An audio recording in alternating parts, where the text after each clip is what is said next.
Hi, my name is Arvind Shazin. I run a network called Startup Grind in Islamabad and now in Pakistan. We are the world's largest community of startups, entrepreneurs, founders operating in 600 cities and 125 countries around the globe. On the 4th and 5th of November, we're organizing the first Startup Grind Pakistan conference, which happens to be the first of its kind international conference coming to Pakistan, bringing together more than 1,500 founders, changemakers from all across Pakistan to connect and learn and have conversations about the role of technology for the future of Pakistan. Pakistan as a country is like the sixth largest in the world, 200 million people. A lot of them are youth, young. We are a very large English-speaking population, right? So the third largest, right? All of these factors combined with the amazing raw talent that we have makes up for an amazing combination. So far, we've seen a lot of companies built from Pakistan. Whether they're registered in Dubai or Silicon Valley and other places, their teams were in Pakistan. So these are companies like Keep Trucking, whose engineering team is still in Pakistan, around 2,000 people. Careem was, coded out of Karachi. There's a bunch of other companies that are started by Pakistanis either inside Pakistan or outside Pakistan. But as a country, the Pakistani tech talent has played that role in building these, unicorns and million-dollar startups and companies around the globe, right?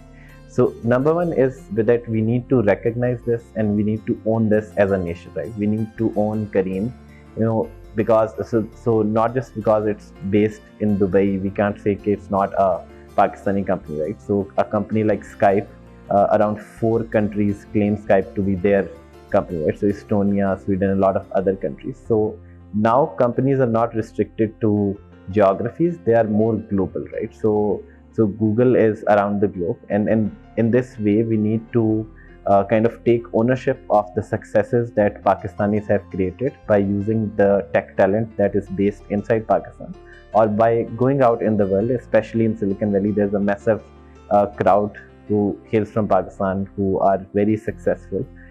And we need to bring them back, right? If we want to take this country forward, we need to connect with them, and for this we run these exchange programs where every February we take a big delegation to Silicon Valley to connect with the larger Silicon Valley crowd, but also to kind of connect with all these amazing people who are from this country who want to give back, kind of give them an idea of what's going on in the ecosystem, right? So for the past 2 years we've been going there, and now a lot of people there know that Pakistan has all these amazing things happening, and a lot of them want to give back. And the proof is evident when there are like 55 people who are flying in from across the world just to speak at this event, connect with the ecosystem here, and help Pakistan. Pakistan has an emerging tech ecosystem now. So I'm primarily based out of Islamabad. So the roles of the National Incubation Centers, all these other ecosystem builders, right? So whether it's an event or a conference or an incubation hub, or all these people kind of connecting, people who have talent and people who have capital, they form the ecosystem, right? So I think over the past 3 years, the ecosystem has really grown into something very useful for entrepreneurs and for this tech economy, right? And we see companies like Paikia and Airlift and Cheetah raising a lot of capital in the past 1 to 2 years, which is unique, which wasn't there like 10 years ago. So we see this change in the ecosystem, and all these different organizations have a role in this way forward, right? And we need to kind of understand what their role is and connect all these organizations. So one of the things that we're doing now is working with all these ecosystem organizations, whether that's the NIC in Islamabad, Karachi, Peshawar, Plan 9, all these companies working with digital economy, working with startups. We're trying to, and we've been able to some extent bring them together for these initiatives, and especially this conference. Pakistan has a lot of early stage capital available now. A lot of these companies have raised a lot of funding in the early stage, obviously, in the past 1 year or so.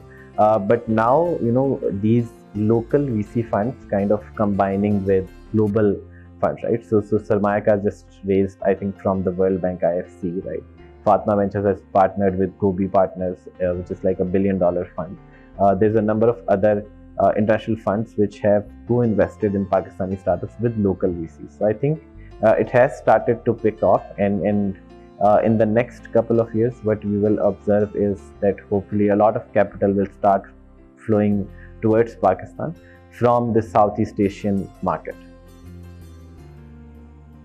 IDG is an amazing community and amazing organization to work with. They've been super active in supporting startups from the very early conferences to this conference, and we are glad to have them as a partner with us.